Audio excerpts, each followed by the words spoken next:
D20। দর্শক আপনারা এই আমটি দেখলে অনেকে কিন্তু ভুল করবেন, ভাববেন কি যে এটা মনে হয় ব্যানানা ম্যাঙ্গো, কিন্তু এটা আপনাদের একটি দৃষ্টি আকর্ষণ করছে নতুন একটি আমের সাথে আমরা পরিচয় করাচ্ছি। আমের নাম হচ্ছে B1D20। শুধু আমার এখানে আছে। এটা শুধু আমাদের নড়াইল ডিস্ট্রিক্টে এই মাহিনকরণের ভুবনে কিন্তু আপনারা দেখতে পাবেন। সামনে আপনাদেরকে দাঁড় করিয়েছি, এই আমটি আপনাদেরকে আমরা এই সম্বন্ধে জানাবো। এই আমটির নাম হচ্ছে থ্রি টেস্ট অর্থাৎ হচ্ছে তিন স্বাদ, খুব মিষ্টি এরকম না। আমটা আপনি খাবেন, এক জায়গায় টক টক পাবেন, এক জায়গায় মিষ্টি পাবেন, আর এক জায়গায় অন্য ফ্লেভার পাবেন। একই আমের তিন স্বাদ, এই জন্য আমটাই থ্রি টেস্ট।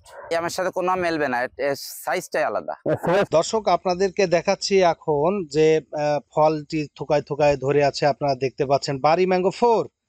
এই আমটির বৈশিষ্ট্য যদি আপনাদেরকে বলি তাহলে আমরা অনেক খামারি আছি এবং বাণিজ্যিকভাবে যারা আম চাষে আপনারা আসতে যাচ্ছেন, যে ভাবছেন যে আমকে নিয়ে একটা বাণিজ্যিকভাবে একটি স্বপ্ন দেখা যায়, তারা নিঃসন্দেহে কিন্তু আম চাষকে বেছে নিতে পারেন। সেটা হচ্ছে বাড়ি ম্যাঙ্গো 4।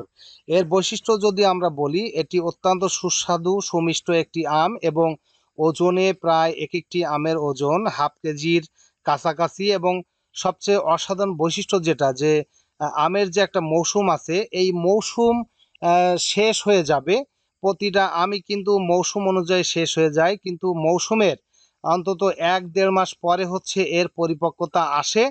এই জন্য এই আমটা বাজারজাত করে কিন্তু আপনি আর্থিকভাবে স্বাবলম্বী হবেন। এই আম কাঁচাও মিষ্টি, পাকাও মিষ্টি। থোকায় থোকায় আম ধরে। এটি একটি বিদেশি প্রজাতি, আপনারা দেখলে হয়তো মনে করবেন যে এটি হচ্ছে ল্যাংড়া আমের জাত, ল্যাংড়া না, কিন্তু আসলে তো ল্যাংড়া না ভাই। এই যে আমটা, এই আমটার বিশেষত্ব আপনি কি বলে মনে করেন? এই আমটা এবার আমার নতুন হয়েছে, আমি এখনো খাইনি। এবার নতুন এরম থোকায় থোকায় হয়েছে, সুন্দর। এই লাইনের সবই লামতি, ল্যাংড়া আমের মতো দেখতে। এই কয়টা গাছ আছে আপনার এখানে? ভালো 8-10টা আছে, শুনছি খুব ভালো আম। আচ্ছা, এটা কি পাকলে মিষ্টি নাকি কাঁচা মিষ্টি? মিষ্টি, পাকলে মিষ্টি, এখন টক। কি পরিমাণ আম, এই যে কি পরিমাণ আম আসছে আমরা একটু আপনাদের দেখাবো। যে ইলামতি, এটাও কিন্তু বাণিজ্যিক ভাবে একটা আম চাষ করার মতো একটি জাত হতে পারে। এই 2 বছর বয়সে গাছ, 2 বছর বয়সে এই এক একটি গাছে আমার মনে হয় শেষ করা যাবে না। দর্শক আপনাদেরকে যে পরিমাণ আমের জগতে আমের ভ্যারাইটি দেখালাম, আসলে এর চেয়ে আমরা সম্পূর্ণ ভিডিওতে ধারণ করতে পারিনি। আপনারা দাওয়াত বা নিমন্ত্রণ জানাচ্ছি। আমাদের সাথে আছে সর্বসময় ধরে ভিডিওতে মাহিনকরণ 2, এই যে বৃহৎ একটা প্রজেক্ট, এই প্রজেক্টের স্বত্বাধিকারী এই যে বাংলো বাড়ি বা বাগান বাড়ির জাহাঙ্গীর কবির সাহেব। এই যে আম নয়, শুধু বাংলাদেশের যত ধরনের ফল আপনারা চেনেন বা ফল এবং ফুলের সময় শীতকালে আসলে কিন্তু আপনারা দেখতে পাবেন যে ফুলের কি সমারোহ। তো যাই হোক, এছাড়াও এখন অসাধারণ ফুল এবং ফলে বিমোহিত হয়ে থাকে এই বাগানটি সারা বছরই।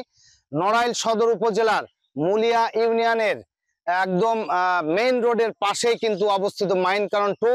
আমাদের এই বাগানটি যদি আপনাদের ঘুরতে হয় তাহলে কিন্তু একদিনের সময় নিয়ে আসতে হবে। তো ধন্যবাদ জানাচ্ছি আমরা জাহাঙ্গীর সাহেবকে আমাদের এই চ্যানেলে সময় দেওয়ার জন্য। আশা রাখি পরবর্তী ভিডিওতে বিভিন্ন এক্সক্লুসিভ ফল এবং ফুলের কালেকশন নিয়ে তার সাথে আমরা আরো বিস্তারিত আলাপ করব ইনশাআল্লাহ।